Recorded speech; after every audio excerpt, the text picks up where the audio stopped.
Buenas tardes. Hola Adriana.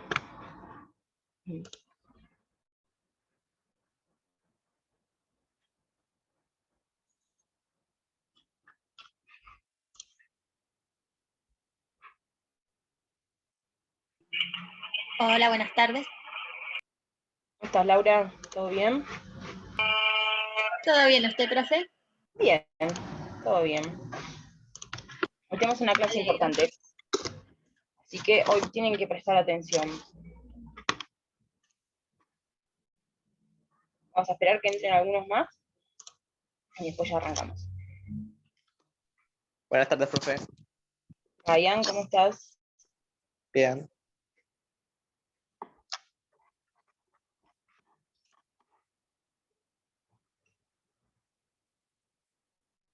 Ahí está entrando gente. Bueno, ¿cómo vienen? ¿Con las demás clases? ¿Con todos los temas?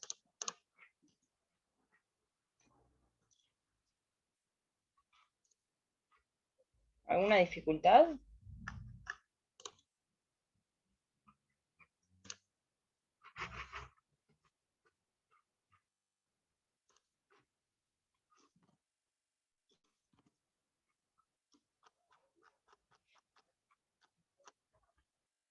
Vieron que les subí la clase y el PowerPoint de la clase pasada, ¿sí?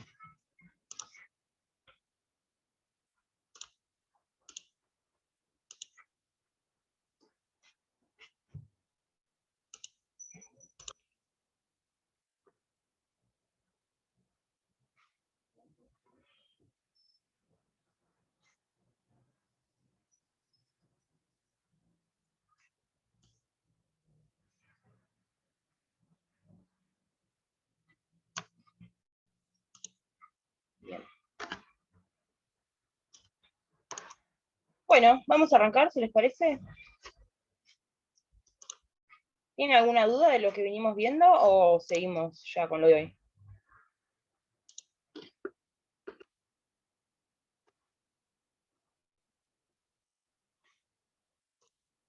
¿Alguien?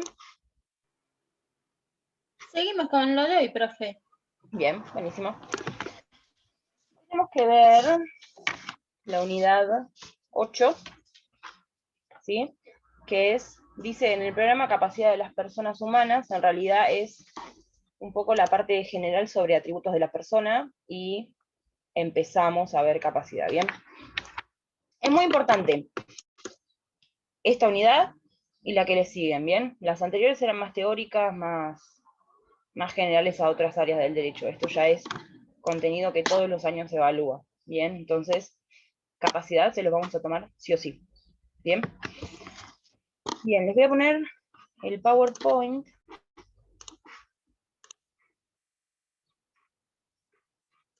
Lo que voy con esto es que estudien este tema, porque desde ya les aviso que se los vamos a preguntar, ¿bien? ¿Están viendo el PowerPoint? Sí, se ve, profe. Sí, se ve. Buenísimo. Les voy a pedir que si tienen dudas me hagan las preguntas, porque, nada, es un tema que, por lo menos como está en el libro de Rivera, a mí no me gusta, está un poco complicado, ¿sí? Desordenado. Entonces, la idea es que la clase los ayude a ordenar un poco la lectura, ¿bien? Después, obviamente, van a tener que leer, pero por ahí pueden seguir el orden en que tratamos las cosas acá, y no tanto en el libro, que es un poco más complicado. ¿Bien? Hoy tenemos que ver entonces primero atributos de la persona humana, ¿bien? ¿Qué son los atributos de la persona humana? En primer lugar, tenemos que dejar claro esto, de que no son derechos subjetivos los atributos, ¿bien?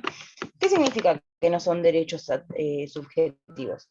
Significa que, van a ver ustedes que un atributo de la personalidad o de la persona humana es el nombre, por ejemplo, ¿bien? Entonces, si ustedes me dicen que todos tenemos derecho a tener un nombre, o derecho al nombre, me están hablando de un derecho subjetivo, ¿bien? Y los atributos de la persona no son derechos subjetivos, ¿bien? O sea que el hecho de que el nombre sea un atributo de la persona no significa que el hombre o todos los humanos tenemos derecho a un nombre, ¿sí? Significa que es una cualidad inherente a la personalidad jurídica o a la persona humana, ¿bien? A la condición de sujeto de derecho, ¿bien? Entonces, primero que nada, tengan en cuenta eso. Si ustedes me dicen el derecho a la capacidad, porque van a ver que la capacidad es otro atributo de la persona, si ustedes me dicen el derecho a la capacidad, está mal, ya están desaprobados, porque no entendieron la idea de que los atributos no son derechos. Que tengamos derecho todos los hombres al nombre es otra cosa, ¿sí? Cuando decimos eso no nos estamos refiriendo al nombre como atributo de la persona, ¿bien? Entonces, los atributos de la persona no son derechos subjetivos, ¿bien? Luego vamos a ver que en el concepto, Rivera nos va a decir esto de que son una serie de cualidades inherentes a la calidad de persona humana, que es esto que les decía, que hacen a la esencia de la personalidad y que determinan al sujeto en su individualidad, ¿bien? ¿Qué es esto de que hacen a la esencia de la personalidad? Rivera claramente no se está refiriendo a la personalidad como una forma de ser interna del sujeto, está hablando de la personalidad jurídica, ¿no? Que yo diga, vos tenés una personalidad pacífica o una personalidad agresiva, no le importa el derecho.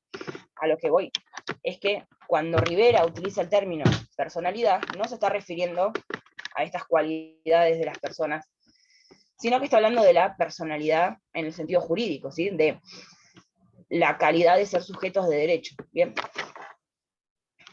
Y cuando dice esto de que determina al sujeto en su individualidad, se refiere a esto de que, en realidad, los atributos permiten identificar a una persona y distinguirla de otra para el derecho, ¿bien? Ahora cuando veamos el listado de atributos, van a entender por qué.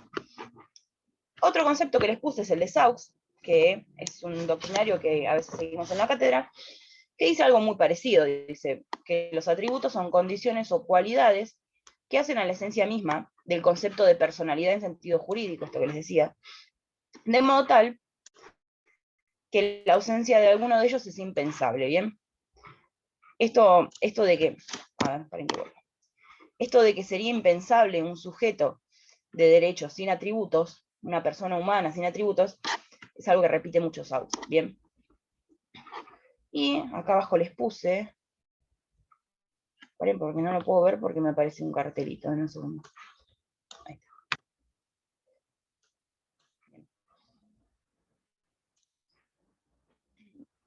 Esto último que les puse, que resulta impensable la existencia de una persona humana sin sus atributos de la personalidad, ¿bien? Por eso decimos que los atributos son cualidades, ¿sí?, que hacen a la personalidad o a la persona humana, y no son derechos, ¿bien? Eso ténganlo en claro. Les iba a decir algo y ahora me olvidé. Ah, bueno, sí, ya me acuerdo. Esta idea de que en realidad los atributos son solamente respecto de la persona humana, ¿bien? Ustedes van a ver después que existen personas jurídicas. Las personas jurídicas no tienen atributos de la personalidad, ¿bien? Es un concepto reservado únicamente para la persona humana, ¿bien? ¿Queda claro hasta ahí? Díganme, si no, repetimos algo. Bien, Lo de Sau, y ¿puedes los repetir? atributos... Sí, vamos a volver a verlo. ¿Qué parte? Lo de Sau. Sí, pero ¿qué? O sea, la definición decís... Claro, porque explicó que Rivera dice que se refiere a la persona jurídica y no entendí No. el concepto. Vamos a ver, existen para el derecho dos tipos de personas, ¿sí? La persona humana, que ustedes supongo que lo habrán visto porque la unidad 7 es persona humana, ¿sí? La persona humana, que en su momento, en el código anterior, y a veces lo van a ver así, se llamaba persona física, y luego la persona jurídica, que son las sociedades, las asociaciones, que no son personas que se materializan en un sujeto, ¿sí? Son un ente colectivo, si se quiere. Yo lo que les decía es, el concepto de atributos de la persona se reserva únicamente para la persona humana, ¿bien? No podemos decir, no podemos predicar de las personas jurídicas que tengan atributos. De hecho, ustedes tienen un punto en el programa que dice la cuestión de los atributos en las personas jurídicas. Las personas jurídicas van a tener un nombre, van a tener un domicilio, que son todos atributos de la persona humana. Sin embargo, cuando hablamos de la persona jurídica, todos estos atributos, o estos elementos, no van a ser llamados atributos, ¿sí? Porque los atributos se reservan únicamente para la persona humana. ¿Y por qué decimos que la persona jurídica no tiene atributos? Porque los atributos de la persona humana son eminentemente extrapatrimoniales, ¿bien? Y cuando vamos a ver en las asociaciones, en las sociedades, que tienen un nombre, el nombre está en el comercio, ¿sí? La sociedad puede vender su nombre, puede ceder su nombre. Entonces hay ciertas diferencias que hacen que esas condiciones que tienen las personas jurídicas no puedan asimilarse al concepto de atributos de la persona humana. ¿Bien? Eso lo tienen en un parrafito en el libro, no tiene mayor complejidad.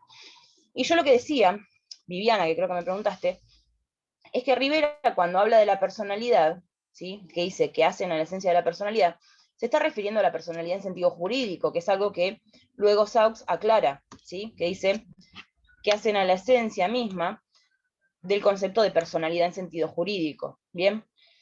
A eso me refería, no sé si queda claro. Denme un segundo que tengo, acá está el chat. Eso no veía. ¿Queda claro? En realidad los dos Sí, conceptos doctora. son muy similares. Son muy similares, ustedes pueden elegir cualquiera para Profe, estudiar. ¿Sí? yo no sé si recuerdo mal o no sé en qué. Leí que decía que las personas jurídicas también tenían atributos.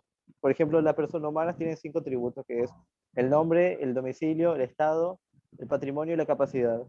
Y que la persona jurídica tenía 4 de esos, que tenía todos esos atributos menos el estado. ¿Puede ser Sí. eso? En realidad, ¿Me equivoco?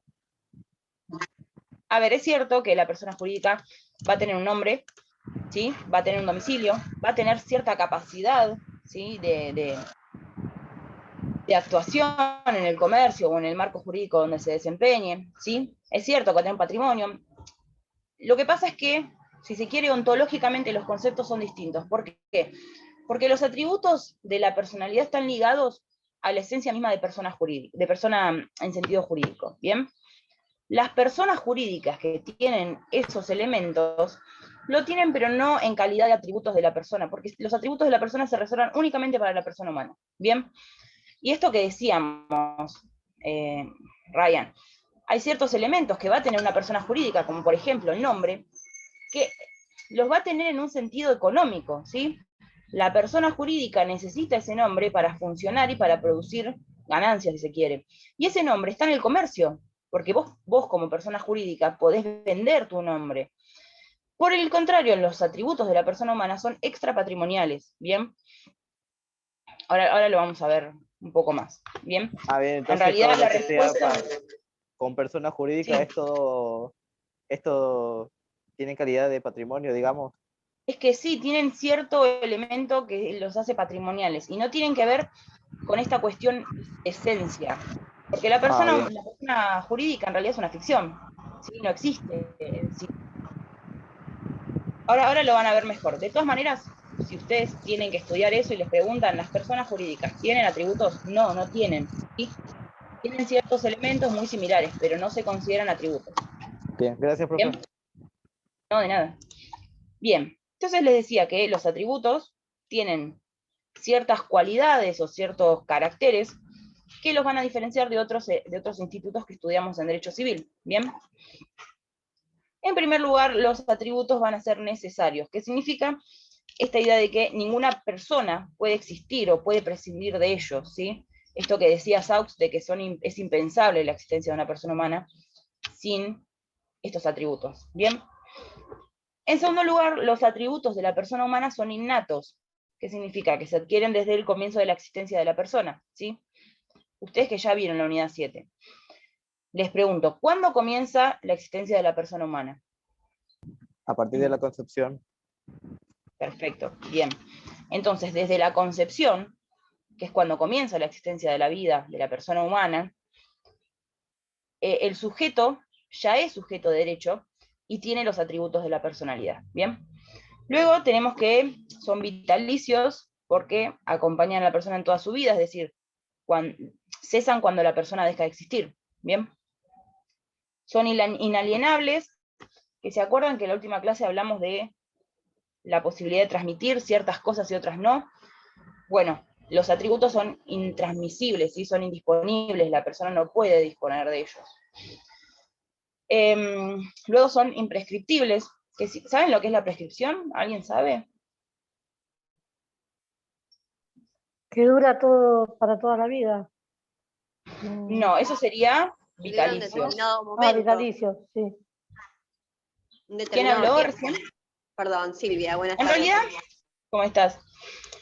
En realidad, a ver, la prescripción es un instituto que ustedes ven en las últimas unidades, ¿sí?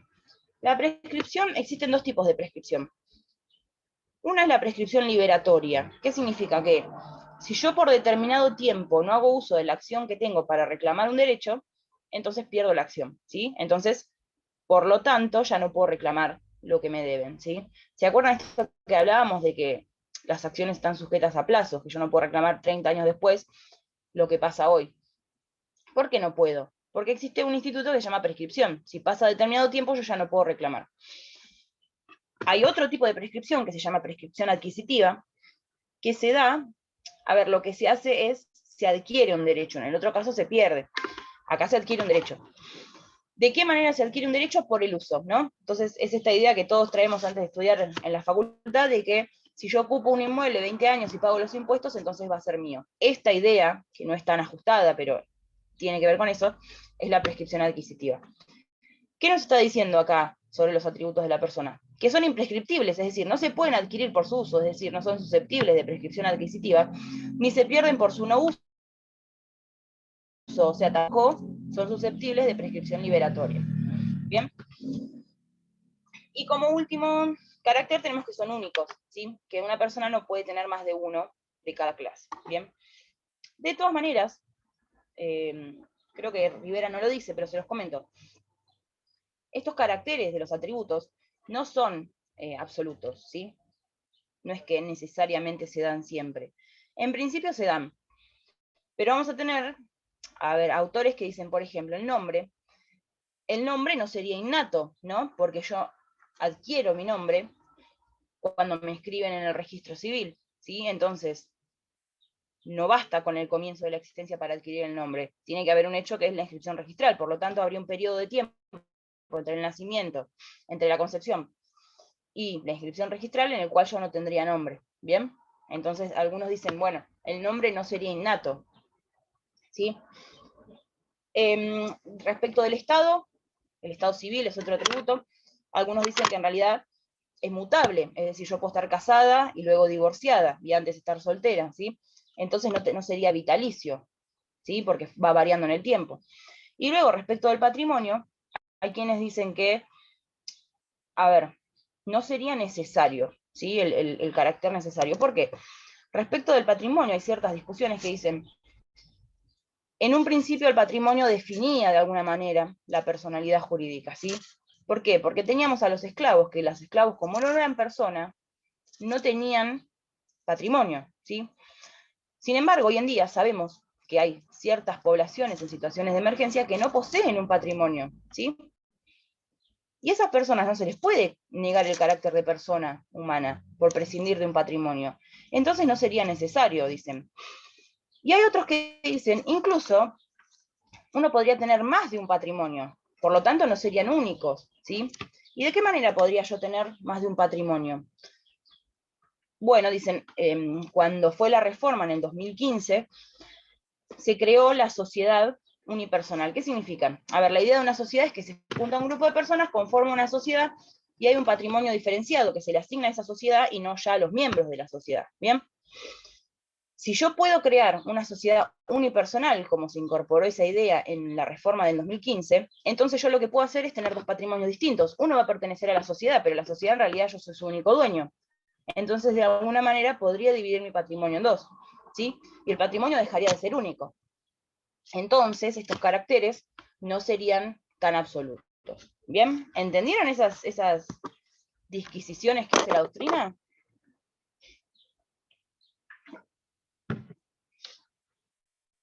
No sé si queda alguna duda, si no sigo. ¿Bien? Bueno, Todo claro, vamos a ver. ¿Cuáles son los atributos de la persona humana? ¿Cuál es la enumeración? ¿Sí? ¿Qué es esto que dijo Ryan? ¿Sí? En primer lugar tenemos la capacidad. Y es muy importante que ustedes estudien capacidad, porque la capacidad es el único atributo que efectivamente define la existencia de una personalidad jurídica, ¿sí? Es decir, yo puedo de alguna manera prescindir o transitoriamente carecer de ciertos elementos. Sin embargo, la capacidad de derecho es la nota determinante de la persona humana, ¿sí? No existe persona humana sin capacidad de derecho, ¿sí? Porque si le negamos a una persona humana la capacidad de derecho, entonces le negamos la calidad de persona. Y es lo que se llamaba en algún momento la muerte civil. Bien, en cambio los demás atributos no cumplen ese rol esencial, ¿sí? Y con respecto a la capacidad, ahora un ratito vamos a ver que existen dos tipos de capacidad, o la capacidad se mira desde dos puntos de vista. Una es la capacidad de derecho y otra es la capacidad de ejercicio. De esas dos, y esto anótenlo, solamente la capacidad de derecho es atributo de la persona humana. ¿Bien? Esto no lo dice en todos lados, pero es así, ¿sí? Porque el hecho de que una persona carezca de capacidad de ejercicio no le quita la condición de persona. Pero nunca una persona podría carecer de capacidad de derecho. ¿Bien? Luego tenemos el nombre, el estado, que es el estado civil, el domicilio, el patrimonio, que les puse el signo de pregunta porque está discutido. Algunos doctrinarios dicen que el patrimonio no sería un atributo de la personalidad. De hecho, creo que Rivera no lo incorpora el patrimonio como atributo de la personalidad, por esta idea de que en realidad se puede carecer del patrimonio y no tiene ese carácter definitorio. ¿Bien? Y algunos autores dicen que los derechos personalísimos serían un atributo de la persona humana. Los derechos personalísimos, ustedes lo van a ver en la unidad 13, ¿sí? Son ciertos derechos que tienen que ver con la vida interior del sujeto, son el derecho a la intimidad, al honor, a la imagen, ¿bien? Y algunos autores dicen, bueno, los derechos personalísimos corresponden a la categoría de atributos de la persona humana. Yo entiendo que no, y quienes dicen que no, porque con fundamento en el hecho de que hoy cuando empezamos la clase dijimos, los atributos de la persona no son derechos, ¿sí? Entonces difícilmente los derechos personalísimos podrían participar de la categoría de atributos. Bien, entonces tenemos 4 seguros y 2 dudosos. Bien. Bien. Vamos a empezar entonces hoy con capacidad, que es muy importante. Ustedes van a tener, a ver, 2, 3, 5 clases sobre distintas cuestiones sobre capacidad. Hoy vamos a empezar, vamos a ver un panorama general, y les digo, es muy importante que lo estudien porque se los vamos a tomar siempre. Bien, ¿qué es la capacidad? ¿Alguno escuchó antes capacidad? ¿Sabe qué es la capacidad? ¿Tienen alguna noción previa? Capacidad tenemos dos tipos, como dijo usted recién, de derecho y de ejercicio. La de derecho Sí. sería el... Ay, ya se me fue. Se me fue la... es como la aptitud para adquirir derechos, Está bien, pero es cierto lo que decís. para ser titular de derecho. Sí. Y la de ejercicio es la aptitud para ejercer esos derechos del que es titular. Perfecto. Bien, es esto que dice Ryan, ¿sí? Vamos a ver. Dijimos que entonces la capacidad es un atributo de la personalidad, y Rivera lo define como este grado de aptitud que el ordenamiento jurídico reconoce a las personas. Dice, para ser titulares de derechos y deberes jurídicos, y para ejercer las facultades que emanan de esos derechos, o para ejercer el cumplimiento de las obligaciones que implican dichos deberes. Bien, acuérdense que este concepto de derecho subjetivo, deberes, lo vimos en la clase pasada. ¿Y por qué importa? Porque estamos hablando de eso constantemente. Bien. Entonces, esta es la idea general de qué es la capacidad. Bien. Tiene esa doble faz, si se quiere. Ahora lo vamos a ver con más detenimiento. Entonces dijimos que la capacidad, en nuestra legislación, incluso en el código anterior también, puede ser vista desde dos ángulos distintos, ¿sí?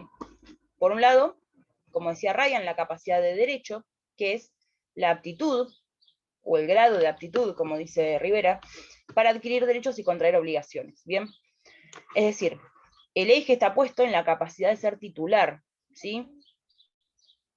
Luego la capacidad de ejercicio. Hoy en el código se llama de ejercicio, pero también la pueden leer como de hecho y de obrar. Es la aptitud para ejercer el propio derecho, el propio sujeto por sí mismo, los derechos, deberes y obligaciones de los que es titular. Entonces, en la capacidad de derecho dijimos, el eje está puesto en la posibilidad de ser titular, ¿sí?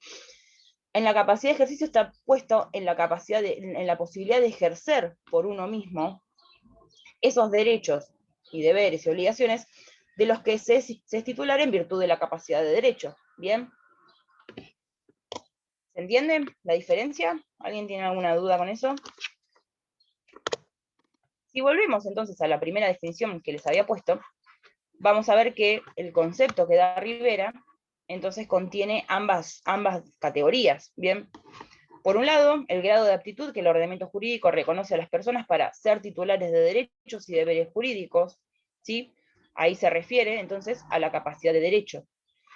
Y por otro lado, el grado de aptitud para el ejercicio de las facultades que emanan de esos derechos o el cumplimiento de las obligaciones que implican dichos deberes, ¿sí?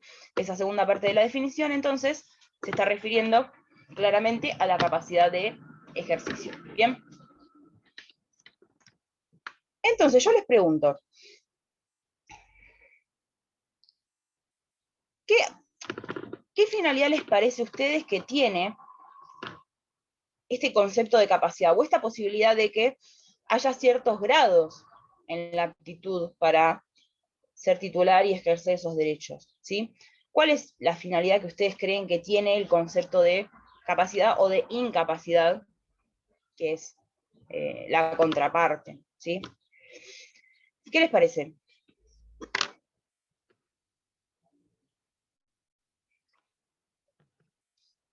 Es decir, a aquella persona que se le restringe la capacidad, ¿no? ¿Cuál es el fundamento que ustedes creen que tiene? Y el fundamento que tiene es para proteger a su persona y a sus patrimonios. Perfecto. Porque ustedes me podrían decir, bueno, parece que la incapacidad es una sanción. No es una sanción. ¿Bien? Eso es importante que ustedes lo sepan. La incapacidad o la restricción en la capacidad no es de ninguna manera una sanción, ¿sí? El concepto de capacidad y la incapacidad o la restricción a la capacidad que ahora vamos a ver, tienen siempre una finalidad tuitiva, ¿sí? O de protección.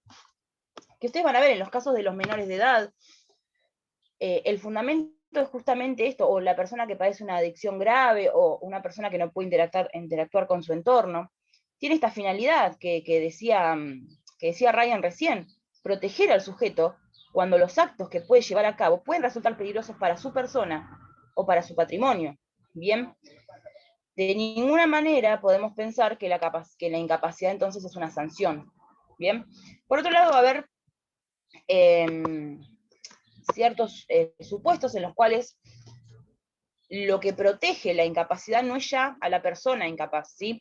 Porque ustedes, les digo, normalmente van a ver, en el caso de la persona por nacer es obvia la función de la incapacidad, ¿no? Hay una imposibilidad física de ejercer los derechos porque no ha nacido, ¿sí? En el caso de los menores de edad, de las personas con ciertos padecimientos mentales y adicciones, ahí vamos a ver claramente que la función es proteger al sujeto de ciertas acciones que puede realizar que puedan generar un daño a su persona o a su patrimonio.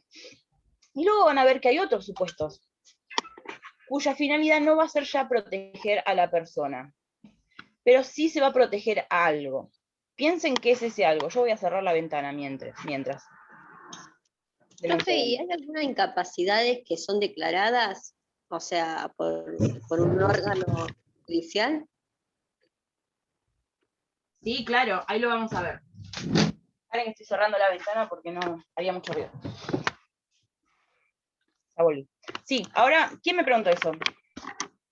Yo, Silvia. ¿Qué tal? Silvia, ahora vamos a ver en qué supuestos se puede decretar la restricción a la capacidad, ¿sí? En algunos casos la ley lo va a tener, enumerado los supuestos de incapacidad, ¿bien? Y a veces nos lo va a dejar abierto al arbitrio del juez. Pero yo les pregunto, vamos a suponer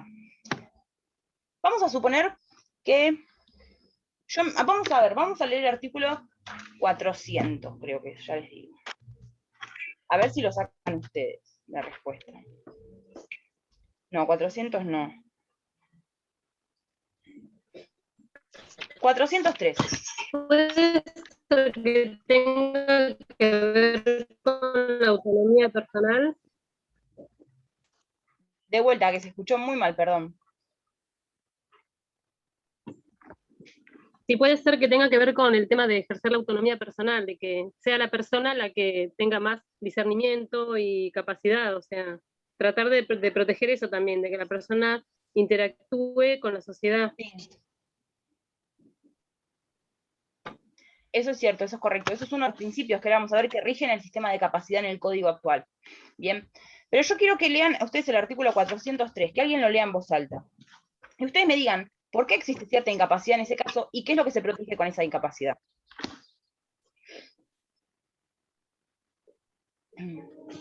403 habla de impedimentos matrimoniales. ¿Alguien lo lee? Yo lo leo. Dale. Impedimentos matrimoniales. Son impedimentos dirimentes para contraer matrimonio. El parentesco en línea recta en todos los grados, cualquiera sea el origen del vínculo. El parentesco entre humanos, bilaterales y unilaterales, cualquiera sea el origen del Bien, vínculo. vamos a quedar ahí. Vamos a ver, ¿por qué una persona no puede contraer matrimonio con un pariente en línea recta, en cualquier grado, o con un hermano bilateral o unilateral? ¿Por qué les parece?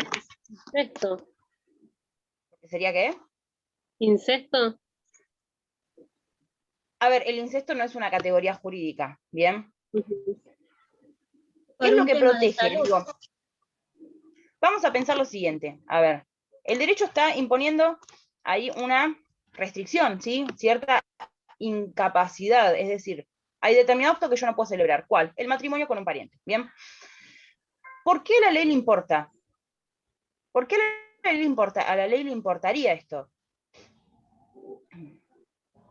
Porque por el grado de consanguinidad que tenés pueden nacer los bebés con algún defecto. ¿Vos decís Sería que como para al evitar derecho eso. le importa? Vos decís que el fundamento de alguna manera es la biología, si se quiere. ¿Ustedes alguna vez escucharon el concepto de orden público? Acá Lorena me dice si es por la herencia. No sería por la herencia, podría haber algún impacto, pero... ¿Escucharon alguna vez el concepto de orden público? Sí. ¿Qué es el orden público? Acá me dice Lorena, porque afecta a la moral. Entonces tendríamos que preguntarnos si derecho y moral son lo mismo, si el derecho efectivamente plasma concepciones morales en las normas, ¿no? El honor, bueno, el honor, Sofía, tendría también, sería similar a la moral. ¿Qué es el orden público, chicos?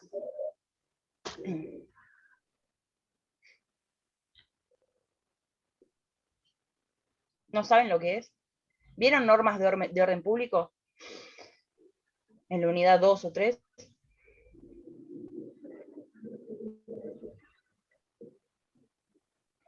El orden público se identifica con ciertos principios superiores que hacen a una comunidad. Bien, entonces, a ver, es muy difícil definir el orden público. Ustedes pueden encontrar conceptos en los libros, ¿sí? El orden público son ciertos principios que son imposibles de dejar de lado en el momento en que están vigentes en cierta sociedad, ¿no? Que resultan incluso repugnantes las soluciones o los actos contrarios a ese orden público, ¿sí? Es decir, son intolerables para la sociedad. Este es un caso, ¿sí? El matrimonio entre parientes. Me dice Sofía si garantiza la paz y el respeto en una comunidad. Claro que sí. El orden público de alguna manera representa un interés común, ¿bien? Entonces van a ver ustedes, volviendo al tema de la capacidad, que en ciertos supuestos de incapacidades de derecho, ¿sí? La protección está puesta no ya en la persona incapaz, ¿sí? Sino en proteger ciertos principios de orden público y de interés general. Como es el Perdón, caso, dijimos, profesora. de los impedimentos. ¿Puede ser lo que habla el artículo 10? ¿Qué dice el artículo 10? No me acuerdo. Vamos a Puede ver. ser que dice, la ley no ampara ejercicio abusivo de los derechos, se considera tal el que se contraría a los fines del ordenamiento jurídico o del exceso de límites impuestos por la buena fe, la moral y las buenas costumbres. Hay un párrafo que habla de eso, por eso. Tiene que ver un En poco también realidad, con eso. En realidad el artículo ese habla de abuso del derecho, ¿sí? Que es Claro, otro sí. tipo de definición. Ah, Si se fijan, el artículo 12 habla de normas de orden público, ¿sí? Lo que pasa es que orden público no es lo también, mismo que sí. normas de orden público, ¿sí? Las normas de orden público son aquellas que no pueden ser dejadas de lado por los particulares, ¿sí? Es lo que dice acá el artículo 12, dice, las convenciones particulares no pueden dejar sin efecto las leyes en cuya observancia esté interesado el orden público, ¿sí? Ustedes lo que tendrían que hacer es ir y leer de la unidad 2 o 3, no me acuerdo, que es el orden público, ¿bien? Vamos a hablar siempre de orden público. Bueno, entonces queda claro que la finalidad de la capacidad y de la incapacidad no es una sanción, sino que siempre tiene una finalidad de protección. En algunos casos protege a la persona y en otros casos protege intereses superiores, que serían el orden público. ¿Bien? Seguimos. Tenemos que ver estos principios que rigen el sistema de capacidad, que ustedes los van a tener enunciados en el artículo 31, sin embargo yo no copié el artículo 31 tal cual está, sino que lo desarrollé de una manera distinta, ¿sí? El primer principio que tienen que conocer es esto de que la capacidad del sujeto siempre va a ser la regla, ¿bien? ¿Qué significa? Que la capacidad siempre es la regla.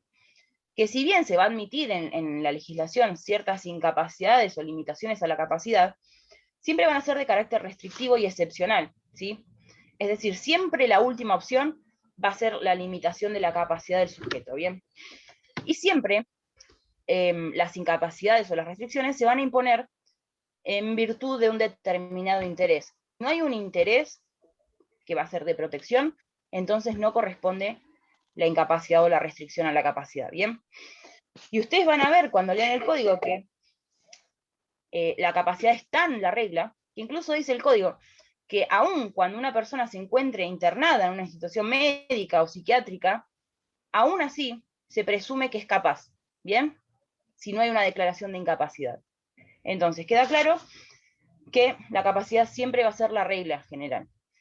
Y esto que les puse acá, que veo que ustedes igual no lo estudiaron mucho, el tema de interpretación y normas de orden público y demás, que no van a ser aplicables las interpretaciones extensivas o analógicas que creen nuevos supuestos de incapacidad. Es decir, cuando yo interpreto la norma, no puedo interpretarla de una manera en la cual cree un nuevo supuesto de incapacidad, ¿sí? Es decir, no puedo hacer extensiva la norma que decreta una incapacidad. Por el contrario, sí tengo que hacer extensiva la norma que dispone la vigencia de la capacidad de la persona. ¿Se entiende esto? No puedo, esto de la analogía, no puedo aplicar una norma que rige para un caso similar en un caso en el cual no tengo una solución en el código y de manera que mi resolución o mi interpretación determine la incapacidad de una persona. Yo eso no lo puedo hacer. ¿Bien? ¿Por qué? Porque tengo que respetar este principio de que la capacidad siempre se presume.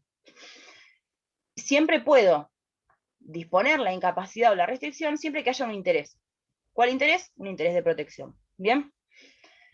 Luego el código busca esto de reafirmar la autonomía de cada persona y el ejercicio personal de los derechos, ¿sí? Por eso hace esto de que se eliminaron las divisiones tajantes entre persona capaz e incapaz y las divisiones en franjas etarias, ¿sí? ¿Por qué existió esta reforma? Porque, a ver, en el código antes teníamos hasta tal edad se es capaz, hasta tal edad se es incapaz, hasta tal edad se empieza a ser capaz, listo. ¿Quiénes son incapaces? Estos. ¿Quiénes son inhabilitados? Estos, listo. No había otra cosa, ¿sí? Ahora ustedes van a ver que hay etapas intermedias, de alguna manera, o que no necesariamente una persona que tiene ciertas condiciones es incapaz. ¿Bien? Ahora ustedes lo van a ver. Entonces, se eliminan estas divisiones tajantes. Por otro lado, en el código anterior, una persona incapaz no podía realizar ningún acto por sí misma. Y ahora van a ver que hoy en día, una persona que tiene una restricción en la capacidad puede realizar todos los actos, salvo aquellos que se le han vedado en virtud de su incapacidad. ¿Bien? Entonces, ¿de dónde viene todo este cambio de paradigma? ¿De dónde les parece a ustedes que toma inspiración, si se quiere, el Código Civil y Comercial? Para hacer esto de afirmar la autonomía de cada persona y el ejercicio personal de los derechos. ¿De dónde creen que viene? Los menores de edad, De los ¿Cómo? derechos humanos. de los menores de Los edad. derechos humanos. El derecho internacional de los derechos humanos, ¿bien? Otro impacto de la constitucionalización en el Código Civil y Comercial, ¿bien? Bien, ¿y cómo hace el Código para llevar a cabo esto? De reafirmar la autonomía y disponer el ejercicio personal de los derechos, mediante dos conceptos que ustedes van a ver mucho. Uno es el de capacidad progresiva y otro es el de sistema de apoyos, ¿sí? ¿Qué es la capacidad progresiva? Bien, a ver, vamos a ver. Antes en el código, hasta los 18 años, será menor de edad, por lo tanto será incapaz, ¿sí? Hoy en día ya no es así. Ustedes ahora van a ver que los adolescentes, si hay etapas intermedias, tienen de a poco ciertos derechos, sobre todo sobre su propia vida, ¿sí? Sobre cuestiones de salud propias. Entonces, esta es, a ver, esperen que tengo un mensaje en el chat.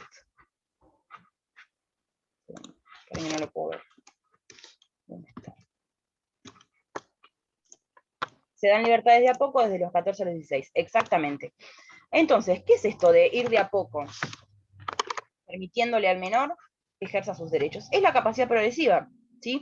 Es esta idea de que a medida que crece el sujeto y va madurando, y también teniendo en cuenta que no siempre el número de la edad corresponde con el grado de madurez, entonces ustedes van a ver que se habla mucho de edad o grado de madurez suficiente, porque es cierto que una persona con la misma edad puede tener un grado de madurez suficiente respecto de otra que no lo tiene, ¿sí? Entonces, la capacidad progresiva es esto, es esta idea de que el sujeto a medida que crece desarrolla nuevas competencias y se va desempeñando de manera gradual en la vida jurídica, ¿bien? Entonces, a medida que crece y madura, se le van ampliando sus capacidades, ¿sí? De ejercicio. Ahora ustedes lo van a ver cuando vean el régimen de capacidad de niños, niñas y adolescentes, ¿bien? Entonces, de esta manera, mediante este concepto y este ejercicio de la capacidad progresiva, se evita esta división tajante en franjas horarias, en franjas etarias, ¿sí? Y el otro concepto es el sistema de apoyos, que ahora lo vamos a ver, que, a ver, la idea es la siguiente. Antes, cuando una persona tenía una declaración de incapacidad, se le asignaba un representante, ¿sí? Ese representante tomaba todas las decisiones de la persona, y la persona, de alguna manera, su voluntad quedaba anulada, porque importaba la voluntad o la manifestación de la voluntad del representante. El código incorporó un sistema de apoyos, que es una nueva forma de asistir a la persona incapaz, a la persona con capacidad restringida, de manera que el apoyo lo acompañe en la toma de decisiones, pero no anule su voluntad, sino que lo asiste para que sea efectivamente la persona con capacidad restringida quien pueda tomar las decisiones respecto de su vida y sus bienes. ¿Bien? Ahora lo vamos a ver. Y el último principio es que el sistema de capacidad es materia de orden público, ¿sí? Y por lo tanto las normas son imperativas. Y las normas, a ver, existen las normas imperativas. Y dentro de las normas imperativas, algunas son de orden público. En este caso, las normas sobre capacidad son imperativas y de orden público. ¿Bien? ¿Qué significa? Que de ninguna manera puede ser modificada por la voluntad de los particulares. ¿Bien? Estos son un poco los principios que rigen el sistema de capacidad, y ahora los vamos a ir viendo más detalladamente. ¿Tienen alguna duda hasta ahí?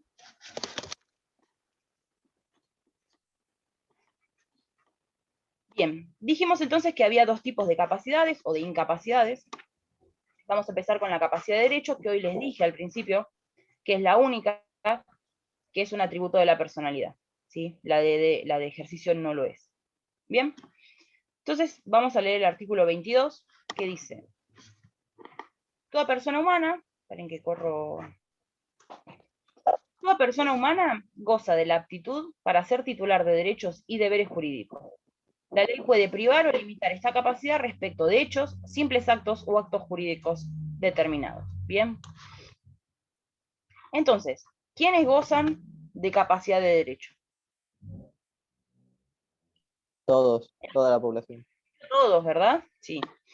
¿Por qué todos? Por esta idea que les dije hoy. La capacidad de derecho determina la existencia de personalidad en sentido jurídico.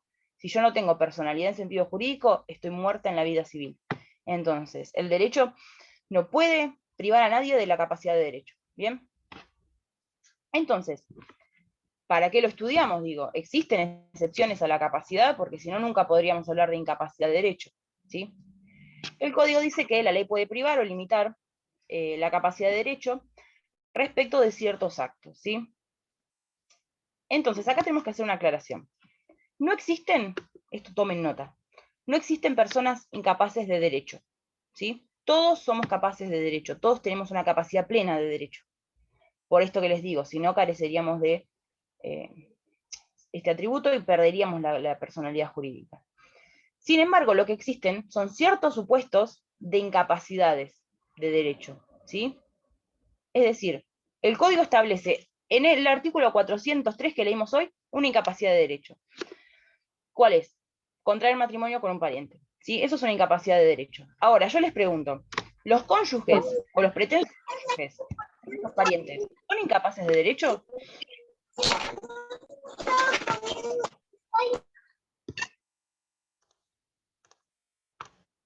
¿Me escucharon la pregunta? No, ¿la podría volver a repetir?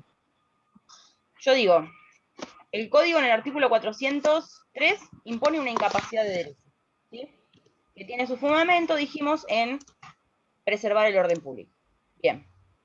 Ahora, tenemos un supuesto de incapacidad de derecho. Yo les pregunto, esas dos personas que son parientes y se quieren casar, esos pretensos cónyuges, ¿son incapaces de derecho? No son incapaces. No son incapaces, no. No son incapaces de derecho. No, son ¿Qué incapaces de les pasa? ejercicio. No estamos hablando de ejercicio acá. Estamos en capacidad de derecho. ¿Qué es lo que les pasa a esos dos pretensos cónyuges? Que no pueden casarse. Porque incapaces de derecho no son.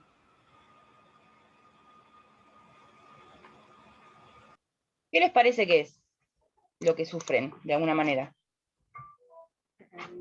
Puede ser que haya dicho usted que en un momento, por los principios de, si no mal recuerdo, había dicho por el principio del orden público. Sería una restricción a un derecho. Claro, sería una incapacidad de derecho que impone el código. Acá me pregunta Rocío Oviedo, ¿tienen restringida la capacidad de derecho? No, porque, a ver, no existe la persona con la capacidad de derecho restringida. Lo que hay es supuestos muy dispersos en el código en el cuales van a encontrar incapacidades de derecho, ¿sí? Pero esto no afecta la capacidad de derecho de la persona, sino que ciertos actos no pueden ser realizados, y punto. Por ejemplo, el juez que interviene en una subasta no puede adquirir el inmueble que está subastando, ¿sí? ¿Por qué? Porque repugna a la sociedad la idea de que el juez compre el mismo bien que está rematando, ¿sí? Entonces ahí hay una cuestión de orden público. Ahora, ¿el juez es un incapaz de derecho? No, claro que no, porque no existen los incapaces de derecho. Lo que existen son incapacidades muy puntuales que ustedes van a encontrar dispersas en el código. ¿Bien? A ver, hay otro ejemplo en el artículo 1002, también una incapacidad de derecho muy particular. Creo que es esto que les comenté de los contratos. 1002, dice: inhabilidades especiales. No pueden contratar en interés propio los funcionarios públicos respecto de los bienes cuya administración o enajenación están o han estado encargados, ¿sí? Los jueces, funcionarios y auxiliares de la justicia, los árbitros y mediadores y sus auxiliares respecto de bienes relacionados con procesos en los que intervienen o han intervenido, ¿sí? Los abogados y procuradores respecto de bienes litigiosos en procesos en los que intervienen o han intervenido. Y luego los cónyuges dicen entre sí. Son también supuestos entonces de incapacidades de derecho, cuyo fundamento entonces va a ser el orden público. Bien. El siguiente ítem que les puse ahí es esto de qué es lo que se protege mediante la imposición de una incapacidad de derecho. Dijimos claramente el orden público, ¿sí? Y no se imponen en beneficio de la persona que sufre la incapacidad. Entonces, vamos a suponer que aún existiendo esta incapacidad, la persona realiza el acto que se le haya vedado. Va a generar eso cierta ineficacia, el acto va a ser ineficaz, ¿sí? ¿Qué tipo de ineficacia va a ser? Una incapacidad, una nulidad absoluta. Sí, es nulo, Sofía. Lo que pasa es que ustedes después van a aprender que existen dos tipos de nulidades, la nulidad absoluta y la nulidad relativa. Cuando la nulidad es absoluta, tiene su fundamento en el orden público, ¿sí? ¿Y qué significa? Significa que el acto de ninguna manera puede ser luego confirmado o corregido, ¿sí? Por el contrario, cuando la nulidad es relativa y el acto beneficia al incapaz, puede ser confirmado y puede volverse válido. Cuando la nulidad es absoluta, entonces no hay nada que hacerle. El acto es nulo y no puede subsanarse. ¿Bien? Entonces, vamos a hacer lo mismo con la capacidad de ejercicio, ¿sí? El artículo 23 nos dice que toda persona humana puede ejercer por sí misma sus derechos, excepto las limitaciones expresamente previstas en este código y en una sentencia judicial. Entonces ahí vemos que ya el artículo nos dice que la fuente de las restricciones a las capacidades van a estar en el código, es decir, en la ley, o en una sentencia judicial, ¿sí? Las incapacidades de derecho, por el contrario, solamente están en la ley. No puede decretarse una incapacidad de derecho por sentencia judicial. Bien. Entonces, ¿quiénes gozan de capacidad de ejercicio? Nuevamente el código nos dice que en principio todas las personas, ¿sí? ¿Existen excepciones a esa regla? A la regla de la capacidad de ejercicio. El código dice que existen limitaciones expresamente previstas en la ley o en una sentencia judicial. Entonces, entendemos que sí, hay excepciones a la capacidad de ejercicio. Y acá no tenemos que hacer esta aclaración que hicimos con la capacidad de derecho, de que no existen personas incapaces, porque efectivamente existen personas incapaces de ejercicio, ¿sí? ¿Por qué pueden existir personas incapaces de ejercicio? Porque la incapacidad de ejercicio no cambia el concepto de personalidad, ¿sí? ¿Recuerdan esto que dijimos? Solamente la capacidad de derecho determina a la persona como sujeto de derecho. Por el contrario, la capacidad de ejercicio no lo hace. Por lo tanto, pueden existir personas cuya capacidad de ejercicio esté restringida o sean incapaces totalmente. ¿Bien? Entonces, ¿qué es lo que se protege mediante la imposición de una incapacidad de ejercicio? Dijimos hoy que se imponen siempre en beneficio de la persona a la cual se le va a restringir la capacidad, es decir, que tienen una finalidad tuitiva, ¿sí? Se protege al menor de edad porque sabemos que probablemente no tenga el discernimiento suficiente para determinar sus actos, ¿sí? Se protege a la persona que sufre una alteración mental o una adicción, porque puede realizar actos que generen un daño a su persona o a su patrimonio, ¿sí? Acá me dice Lorena, ¿puede ser un ejemplo un jugador? Acá se estaría protegiendo su patrimonio. Habría que ver, no son tan absolutos los ejemplos, ¿sí? Ahora lo vamos a ver quién es cada uno. Y luego tenemos que ir un poquito más rápido. Y luego dijimos, ¿cuál es la ineficacia que genera la realización de un acto mediando una incapacidad de ejercicio? Lo que va a generar la ineficacia va a ser una nulidad relativa, ¿sí? Significa que si el acto realizado en violación a la norma o a una sentencia judicial produce efectos beneficiosos para el incapaz, entonces el acto puede ser confirmado y mantener su validez. ¿Bien? Que es muy distinto de lo que dijimos de la incapacidad de derecho. ¿Bien? Nos vamos a quedar entonces solamente con la capacidad de ejercicio, ¿sí? La capacidad de derecho, eso es todo. Entonces, ¿quiénes tienen restringida su capacidad de ejercicio? Bien, en el código va a haber dos categorías. Por un lado, las personas con capacidad de ejercicio restringida, ¿sí? Y por otro lado, los incapaces de ejercicio. Son dos grados distintos. Bien, las personas con capacidad restringida van a conservar su capacidad para todos los actos, pero para algunos se les va a restringir esa capacidad. Es decir, en principio serían capaces salvo para determinados actos, ¿sí? Luego los incapaces de ejercicios van a tener una incapacidad de ejercicio absoluta, si se quiere. En principio no van a poder realizar ningún acto por sí mismos. Y ahora van a ver por qué, cuando vean las categorías. Bien, vamos a empezar con las personas con capacidad restringida, ¿sí? Que dijimos, de estas dos categorías es la primera, que es la menos gravosa, ¿sí? Y es la más tendiente a la independencia del sujeto, al ejercicio personal de los derechos. Vamos a ver, el artículo 32 nos dice, el juez puede restringir la capacidad, acá se refiere a capacidad de ejercicio, ¿sí? Para determinados actos, de una persona mayor de 13 años que padece una adicción o una alteración mental permanente o prolongada de suficiente gravedad, siempre que estime que del ejercicio de su plena capacidad puede resultar un daño a su persona o a sus bienes. Dice, en relación a dichos actos, el juez debe designar él o los apoyos necesarios que prevé el artículo 43, especificando las funciones con los ajustes razonables en función de las necesidades y circunstancias de la persona.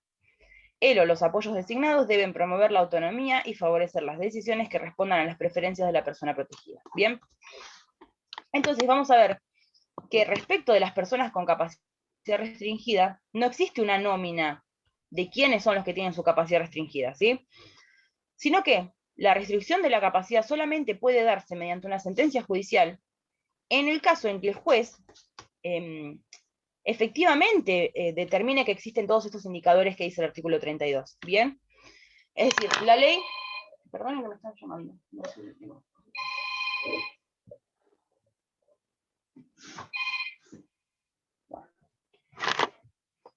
Deme un segundo.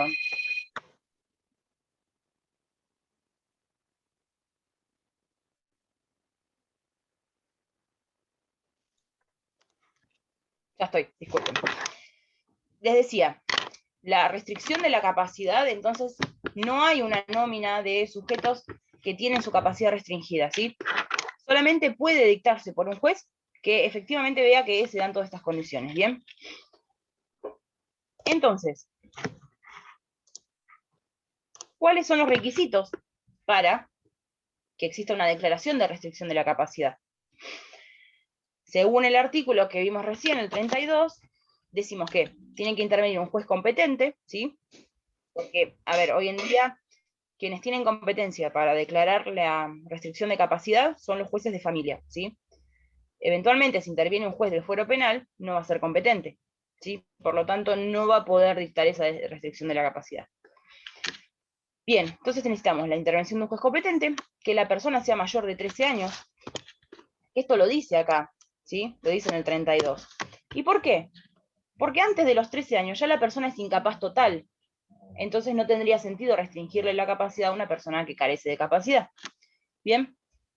Que la persona entonces padezca una adicción o una alteración mental permanente o prolongada de suficiente gravedad, ¿sí? Y luego que el ejercicio de la plena capacidad pueda derivar un daño a su persona o a sus bienes. Bien. Entonces, ustedes me dicen, perfecto, tenemos una persona a la que se le restringe la capacidad, pero cuando vimos este cuadrito, yo les dije que las personas con capacidad restringida conservaban su capacidad, pero se le restringía para determinados actos.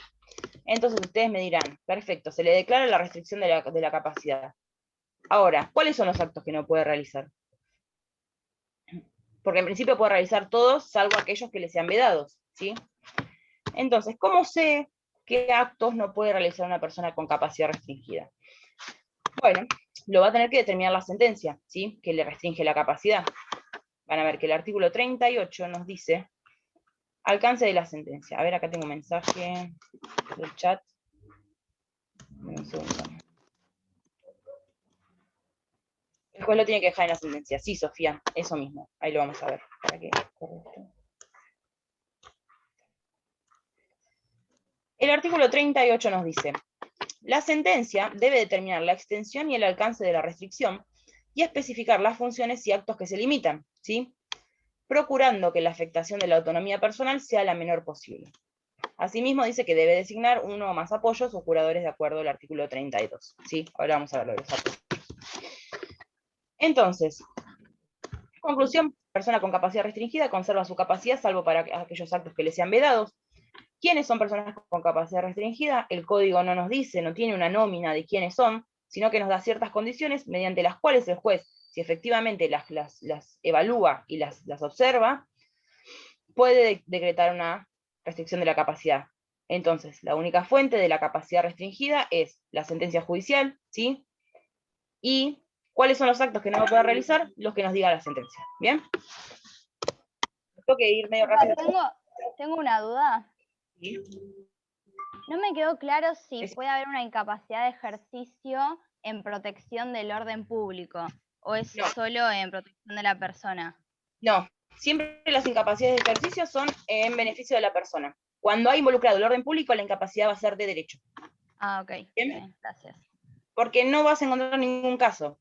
Está ideado así el sistema, ¿sí? Bien, incapaces de ejercicio. Dijimos que era la segunda categoría dentro de las incapacidades de ejercicio, si se quiere. Y dijimos que era la más gravosa, porque en principio la persona incapaz de ejercicio no puede realizar ningún acto de manera personal, ¿sí? En principio tiene vedados todos los actos. ¿Y quiénes son las personas incapaces de ejercicio? Acá sí vamos a tener una nómina de quiénes son. El artículo 24 nos va a decir que son incapaces de ejercicio la persona por nacer, por razones obvias, ¿no? Porque existe una incapacidad física para ejercer los derechos, ¿sí? La persona dice que no cuenta con la edad y el grado de madurez suficiente con el alcance dispuesto en los artículos 25 a 30. Y acá, los artículos 25 a 30, nos hablan de los niños, niñas y adolescentes, ¿sí? Que en principio serían incapaces de ejercicio. Sin embargo, tienen un régimen especial en los artículos esos que implican un poco esto del ejercicio de la autonomía progresiva, ¿sí? Que les comentaba hoy. Entonces, ¿los menores de edad son incapaces de ejercicio? Sí, pero con el alcance de los artículos 25 a 30. ¿Sí? Luego, el tercer caso va a ser la persona declarada incapaz por sentencia judicial en la extensión dispuesta en esa sentencia. ¿Bien? Es decir, los incapaces, una persona incapaz de ejercicio puede ser que lo sea en virtud de la ley o en virtud de una sentencia. ¿Bien? ¿Quién lo va a hacer en virtud de la ley? La persona por nacer y los menores de edad, los niños, niñas y adolescentes. ¿Quién lo va a hacer en virtud de una sentencia? La persona del inciso C. ¿Bien? Entonces, el inciso C como que nos queda un poco vacío, porque dice, la persona declarada incapaz por sentencia judicial. No sabemos quién es, ¿sí? Entonces, tenemos que remitirnos de nuevo al artículo 32, ¿sí? ¿Qué nos dice? Por excepción, cuando la persona se encuentra absolutamente imposibilitada de interaccionar con su entorno y expresar su voluntad por cualquier modo, medio o formato adecuado, y el sistema de apoyos resulte ineficaz, el juez puede declarar la incapacidad y designar un curador. Entonces, vale, el artículo 24, inciso C, nos lleva a esta parte del artículo 32. ¿Bien? Entonces, ¿quién va a ser la persona en el inciso C? Aquella persona que se ve imposibilitada de interactuar con su entorno, ¿sí? De ninguna manera puede interactuar con su entorno. Por lo tanto, es necesario que el juez le declare la incapacidad de ejercicio y le asigne un representante que ejerza sus derechos. ¿Bien? Que va a ser acá, como dice el artículo 32 al final, el curador. ¿Bien? Entonces, vean que la incapacidad... Sí. ¿Es una pregunta? Las personas que no tienen, libertad, o sea, que está con una condena, ¿tienen algún tipo de incapacidad? Ninguna. No, para nada. No. Profe. A ver, el cumplimiento de una condena... Sí, dame un segundito. El cumplimiento de una condena penal, ¿vieron cuando se discuten si los presos deberían tener derecho a tal cosa, derecho a tal otra? Si deberían tener televisión, celular, que esto, que el otro. Bien, ¿cuál es la idea del cumplimiento de una condena que restringe la libertad? Que el único derecho, el único bien que se le quita a esa persona es la libertad, ¿sí? Por lo tanto, todos los demás derechos se le deben respetar y nunca pierden la capacidad, ¿sí? No tienen ninguna restricción. Sí, ¿quién preguntaba además? Yo decía que un ejemplo de esto, por ejemplo, de declarado incapaz puede ser una persona que está internado en coma. Podría ser, sí. Lo que pasa es que tendría que ser un tiempo largo que está en coma, porque si es transitorio el coma, en lo que tarda un proceso de declaración de incapacidad, por ahí despierta antes. Digo, si es un coma del cual no va a despertar, o las personas que están en estado vegetativo, no sé cómo es el término médico, claramente, porque se ve imposibilitada de interactuar con el medio de ninguna manera. Claro. Y dice el artículo 32, que el sistema de apoyos es ineficaz. Claro que es ineficaz, porque ni siquiera el apoyo puede asistir a la toma de decisiones, necesita un representante que tome las decisiones por él, ¿sí? ¿Quién preguntaba recién? Yo preguntaba en qué consiste bien el sistema de apoyos, que no me quedó claro. ¿Cuál es la diferencia de esto de representante? Sí, ahí lo vamos a ver bien. Si me aguantás un segundo, ahora llegamos a esa parte. Terminamos con esto.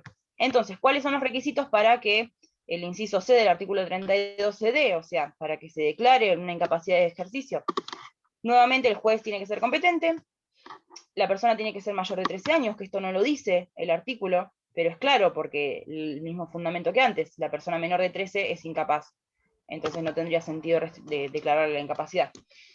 Luego, esto de que la persona se encuentre absolutamente imposibilitada de interactuar con su entorno y expresar su voluntad por cualquier modo, y que el sistema de apoyo resulte ineficaz, ¿sí? Bien. Nuevamente, ¿qué actos no puede realizar una persona incapaz? En el caso de la persona por nacer, no va a poder realizar ninguno, claramente, porque se encuentra en el vientre, si se quiere. Los niños y niñas adolescentes, ¿qué actos no van a poder realizar? Bueno, los que les diga el artículo 25 a 30, en principio no van a poder realizar ninguno, salvo los que les permite este sistema de progresividad en la capacidad, ¿bien? Y ahora, la persona declarada incapaz mediante sentencia judicial, ¿qué actos no puede realizar? Nuevamente, nos vamos al artículo 38, que dice esto de nuevo, que la sentencia debe determinar la extensión y el alcance de la restricción, y especificar las funciones y actos que se limitan. Y ustedes me dirán, ¿pero no era que la idea de la incapacidad de ejercicio era que no puede realizar ningún acto? Sí, en principio no puede realizar ningún acto, pero nada obsta que el juez en la sentencia declare a una persona incapaz y sin embargo le permita realizar determinados actos, ¿sí? Pequeños contratos de compraventa, lo que sea necesario, ¿sí? ¿Y esto por qué? Por esto que decíamos hoy de los derechos humanos, porque no sirve que el código establezca compartimentos estancos, porque puede haber situaciones en las cuales la persona efectivamente necesita que se le declare incapaz, pero ¿por qué lo van a privar de realizar pequeños actos que puede realizar? ¿Se entiende? Entonces es el juez el que tiene la facultad para moldear todo este sistema y dictar una sentencia a medida de la persona. ¿Bien? ¿Quedó claro eso? Sí, profe. Bien. Entonces, ahí vamos a lo que me preguntaba recién Rosario, creo, que son los sistemas de protección. Dijimos entonces que hay ciertos actos que los incapaces o las personas que tienen su capacidad de ejercicio restringida no pueden realizar, ¿bien? No pueden realizar de manera personal, es decir, ellos mismos, ¿sí? Pero ¿de qué manera sí las pueden realizar esos actos? Mediante un sistema de protección, ¿sí? ¿Qué es un sistema de protección? Esto que hablábamos hoy de la representación y la asistencia, ¿sí? Que en las personas con capacidad de ejercicio restringida, dijimos que el sistema de protección va a ser un régimen de asistencia a través de apoyos, ¿sí? Por el contrario, en los incapaces de ejercicio, el régimen va a ser de representación, ¿sí? Vamos a ver. ¿Qué son los apoyos? El artículo 102 nos dice que las personas con capacidad restringida y las inhabilitadas, que la inhabilitación después la van a ver conmigo al final de estos temas, son asistidas por los apoyos designados en la sentencia respectiva y en otras leyes especiales, ¿sí? Entonces, el 43 nos dice un poco qué es el apoyo. Dice, se entiende por apoyo cualquier medida de carácter judicial o extrajudicial que facilite a la persona que lo necesite la toma de decisiones para dirigir su persona, administrar sus bienes y celebrar actos jurídicos en general. Las medidas de apoyo tienen como función la de promover la autonomía y facilitar la comunicación, la comprensión y la manifestación de voluntad de la persona para el ejercicio de sus derechos. Bien. El apoyo entonces se le puede confiar a una persona particular o a una institución, ¿sí? Tiene esta función de asistencia, que se contrapone al régimen de representación. ¿Por qué? Porque el apoyo es una persona que asiste a la persona con capacidad restringida, lo ayuda en la toma de decisiones, le facilita el acceso a la información. Si la persona se comunica de un medio, de una manera no convencional, no verbalmente, se comunica de esa manera en que la persona está en condiciones de recibir información, le explica las condiciones de los actos que va a realizar, escucha las decisiones de la persona con la capacidad restringida. Pero lo que no hace es suplir la voluntad de la persona con capacidad restringida. Es decir, el apoyo no tiene funciones de representación, ¿sí? Es decir, si la persona con capacidad restringida va a firmar un contrato de locación, ¿quién firma? Les pregunto a ustedes. ¿Quién nos representa? Representante. ¿Quién firma? El representante no, es lo que les estoy diciendo. Una persona. No. Una persona. El apoyo no tiene función de representación. Tiene que firmar la persona con la restricción. con la restricción de capacidad, con la asistencia de su apoyo, es decir, en el acto tuvo que estar presente el apoyo. Pero si yo les digo que, claro, Sofía, la persona, si yo les digo que el apoyo no tiene facultades de representación, entonces no puede firmar en representación de la persona con la capacidad restringida. ¿Bien? Asiste el apoyo, pero no reemplaza la voluntad. ¿Bien? Un ejemplo que pone Rivera dice que una persona que asista a quien padece una enfermedad mental, por ejemplo, dice en las tareas cotidianas de la casa, o en la administración de sus negocios. ¿Sí? Ese es un ejemplo. También hay instituciones que ofrecen este tipo de servicios. Recuerden esto entonces.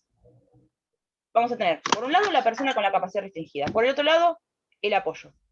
La persona con capacidad restringida, ciertos actos no los puede realizar de manera personal. ¿Cómo los puede realizar? Mediante la asistencia del apoyo. Ahora, ¿quién conserva la voluntad que es determinante de realizar el acto? ¿Y quién debe firmar el contrato? ¿Quién debe manifestar su voluntad? La persona con la capacidad restringida. ¿Sí? Siempre con la asistencia de su apoyo, pero el apoyo no tiene esta facultad de representar. ¿Bien? Por el contrario, en el régimen de representación de incapaces, no ya de personas con capacidad restringida, van a ver que es distinto. Uy, perdón, ahí está. Recordemos que los incapaces de ejercicio eran la persona por nacer, niños, niñas y adolescentes, y la persona declarada incapaz mediante sentencia judicial. El artículo 100 nos dice que las personas incapaces ejercen por medio de sus representantes los derechos que no pueden ejercer por sí. ¿Bien? Entonces, el sistema de... ¿cómo les dije acá? Me olvidé la palabra. El sistema de protección va a ser, dijimos, para la persona incapaz, el régimen de representación. ¿Bien? Y el artículo 101 nos dice que son representantes de las personas por nacer, sus padres. ¿Bien? De las personas menores de edad no emancipadas, que serían niños, niñas y adolescentes, sus padres. Dice que si faltan sus padres, o ambos son incapaces, o están privados de la responsabilidad parental, o suspendidos en el ejercicio, entonces el representante del menor va a ser el tutor. ¿Bien? Y luego dice que de las personas con capacidad restringida, él o los apoyos designados cuando conforme a la sentencia, estos tengan representación para determinados actos. Y de las personas incapaces, en los términos del último párrafo del artículo C, que dijimos, la persona a la cual se le declara la incapacidad mediante sentencia, su representante va a ser el curador. Ahora, yo quiero que lean el inciso C del artículo 101 de vuelta, y me digan cuál es el error que hay ahí, o qué es lo que está raro ahí.